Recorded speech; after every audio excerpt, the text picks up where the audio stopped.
Every time period drama comes up, it's like the same 5 titles. Same wigs, same courtships, same Jane Austen knockoffs recycled over and over.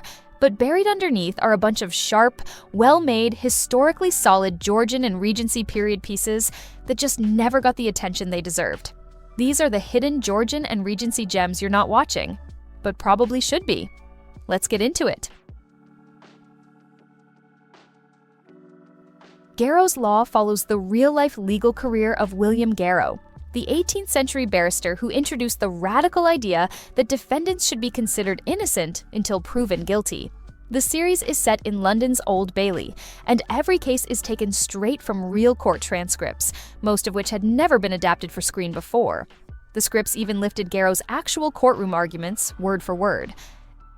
Production didn't cut corners. Costumes and wigs were recreated from original 18th century courtroom sketches, and they were accurate enough that some ended up on loan to museum exhibits. Andrew Buchan plays Garrow, and Rupert Graves is in here too. Both solid performances. The show flew under the radar, but it's a sharp and unusually meticulous legal series with real historical grounding. Set in 1788, Banished is about the lives of British convicts and soldiers in the first penal colony in New South Wales. The characters are fictional, but the setting is built on real shipping manifests, colonial records, and military logs. Every punishment shown on screen, floggings, executions, food rationing, came straight from documented accounts. The idea was to show how people tried to survive in a place that was never meant to be livable. BBC canceled the show after 1 season. Officially, no reason was given, but insiders said it was too historically grim to be commercial. Some viewers complained it wasn't accurate enough. But you gotta remember, it's a drama after all, not a textbook. The show did exactly what it was meant to do, put the viewer inside a harsh, plausible version of early colonial Australia. Amazing Grace tells the story of William Wilberforce and his campaign to end the British transatlantic slave trade. Every speech Wilberforce gives in Parliament is based on transcripts from the time, and the key debates are recreated almost word for word from Hansard records. The film jumps back and forth between phases of Wilberforce's life, which can make it harder to follow. Some scenes feel overly polished, others a bit clumsy, but the strength of the performances helps carry it. Jovan Griffith plays Wilberforce with a calm intensity, and the supporting cast is stacked. Albert Finney, Benedict Cumberbatch, Michael Gambon, all doing solid work. Set in late 18th century Denmark, this one follows a young English princess, Matilda, married off to King Christian VII, who frankly wasn't all there. While he's busy talking to his dog, she ends up falling for his physician. Not a fling either. Together, they managed to kick off a full-blown political revolution.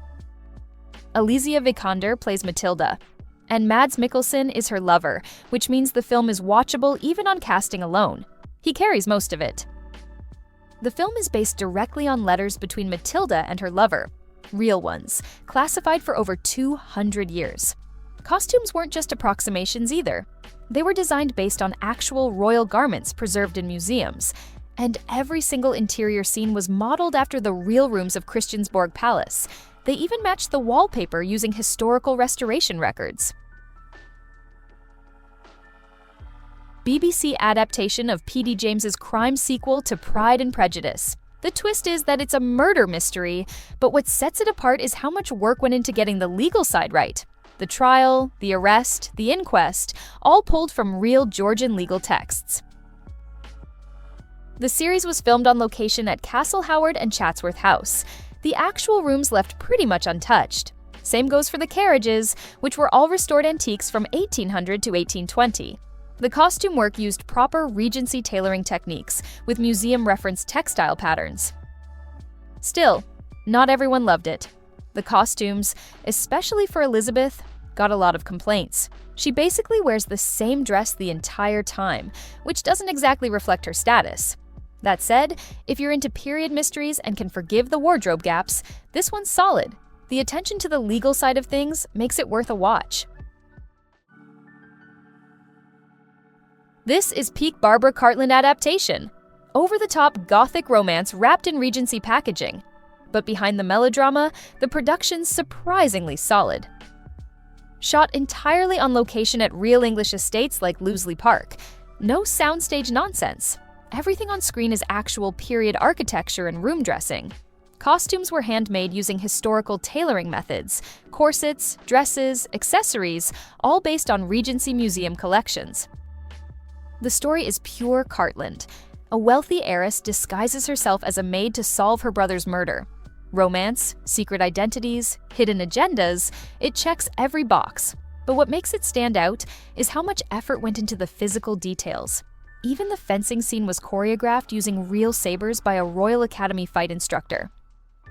It's definitely on the bodice ripper end of the scale, but as far as 1990s Regency TV movies go, this one actually holds up, a rare case of style and historical substance.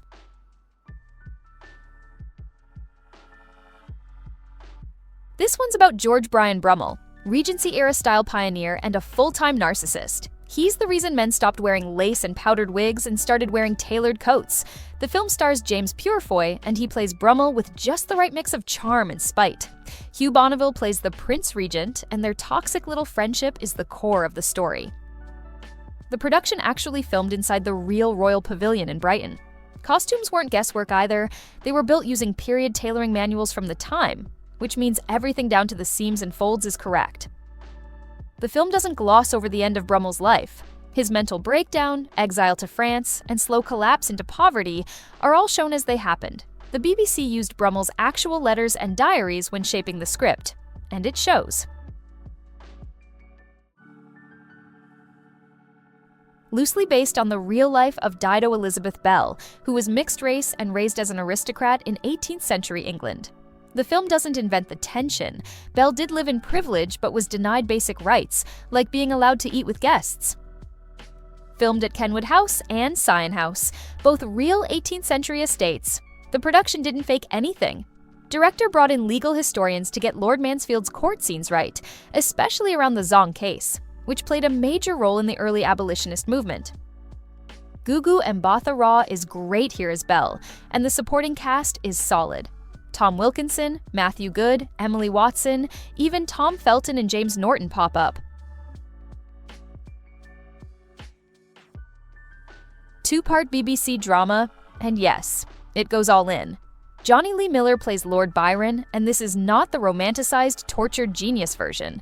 He's manic, chaotic, inappropriate, and the show doesn't hold back. It was filmed at Newstead Abbey, Byron's actual home, and on location in Greece, where Byron eventually died during his self-imposed exile. The series pulls directly from Byron's journals, letters, and poetry. That includes his relationship with his half-sister Augusta, his bisexual affairs, and the social scandals that got him exiled from England. BBC historians confirmed that the production leaned hard into the Byron papers held at Cambridge. Set in Vienna, 1824. This one's a fictional story, but almost everything around the performance of Beethoven's Ninth Symphony is built from real facts. The orchestra in the film plays on original instruments, tuned to 19th century pitch. That premiere scene was actually filmed in one long take, live, with a real symphony. Ed Harris plays Beethoven, and he prepped hard for it. Studied the letters, learned the mannerisms, and worked with a deaf acting coach to get the physicality of late-period Beethoven right. The scene where a soprano has to physically turn Beethoven around so he can see the audience's applause, that actually happened.